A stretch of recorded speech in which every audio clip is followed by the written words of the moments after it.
आज जाहिराती पाहिल्या, जाहिरातीवरून कळलं की महाराष्ट्रामध्ये जे एक सरकार आलेलं आहे चोर आणि लफंग्यांचं, त्याला 2 वर्ष पूर्ण झाली. ही 2 वर्ष म्हणजे फसवणुकीची 2 वर्ष आहेत. बेईमान पद्धतीने एक सरकार स्थापन केलं, घटनाबाह्य पद्धतीने एक सरकार स्थापन केलं.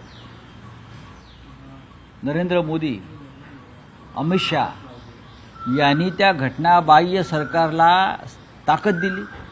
नाही, आज जागतिक खोके दिन आहे आणि एक घटनाबाह्य मुख्यमंत्री 2 हाफ DCM मधून मला वाटतं आज जागतिक खोके आणि धोके दिन हा जो साजरा होत आहे निर्लज्जपणाने साजरा होत आहे. जे निर्लज्ज असतील ते साजरा करतील, जे घाबरट आहेत, जे डरपोक आहेत, जे पक्ष चोर आहेत, बाप चोर आहेत, दुसऱ्यांचे वडील ज्यांना लागतात स्वतःच्या होर्डिंगवर, हे असे लोक आहेत. ह्यांना काय बोलायचं.